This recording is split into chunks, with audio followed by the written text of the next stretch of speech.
So I just had a really great call with clients this morning.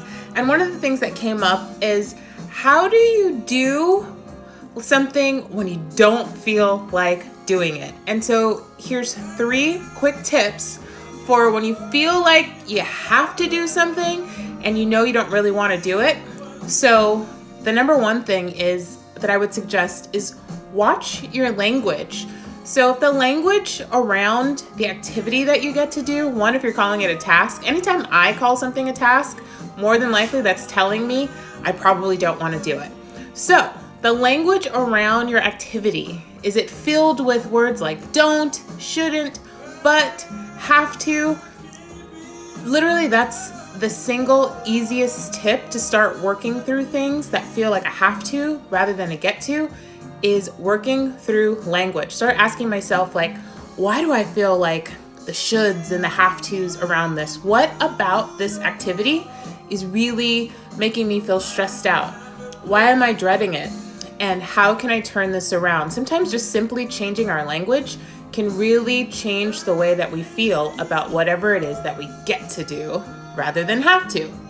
The second is to tack an activity onto something that we're already doing. So let's say a workout. Maybe you feel like, oh my gosh, I'm dreading going to the gym. I'm dreading doing CrossFit. I'm dreading doing this workout. Whatever it is, maybe there's something that you already enjoy doing.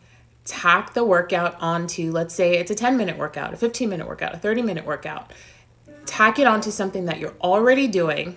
Right after you finish up with that, tack on the thing that maybe felt like it was filled with some pressure. It'll make it much easier and you're probably in a better mood. And then the third thing is to ask for support. So here's a simple example. So getting gas is a task. It feels like a task. And probably one of the positive things out of the pandemic is I don't drive as much. So I don't need gas as often. So growing up, I was pretty spoiled in the sense that my dad always put gas in my car and in my mom's car. What a wonderful man he is and parent. And so I just never really enjoyed putting gas in my car. So that feels like I have to. So one, change my language around that. You know what? I have a car. Thank God I have a car. I can remember days when I didn't, and I get to put gas in it. So one, watch your language.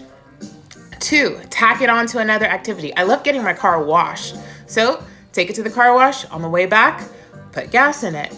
Maybe I like going to Trader Joe's to the grocery store. After my grocery shopping trip, stop at the gas station on the way home. Tack it onto an activity that I'm already doing and that I'm already into. And then the third, ask for support. So best believe, if you're in the car with me and you're a friend, I'm probably gonna say, hey, do you mind getting out to pump the gas while I pull up at this gas station? And 100% of the time, people are like, yeah, no problem. If I'm with my sibling, my brother, my sister, they're like, they already know.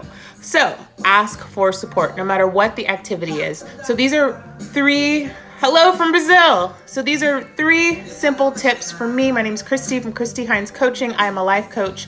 3 really simple tips that you can apply to whatever feels like a task, how to shift it to an activity. It's really a mindset shift. It's all mental. It's how we think about something determines how we feel about it. So if it's feeling like I have to, if you're thinking that it's a have to, it's gonna feel like a have to. If you shift your mindset and you start thinking about it as a get to, I get to do this. I get to do this workout. I get to go run that errand.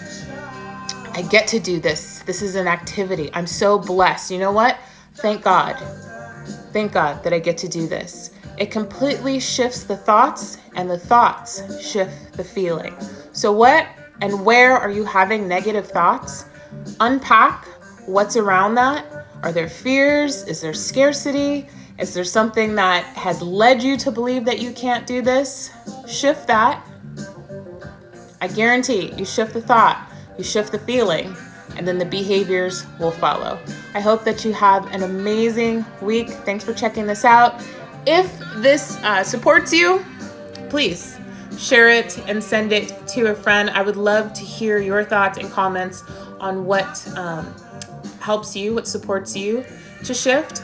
And for more coaching tips, you can go to my website or click the link in my bio. Have an amazing day.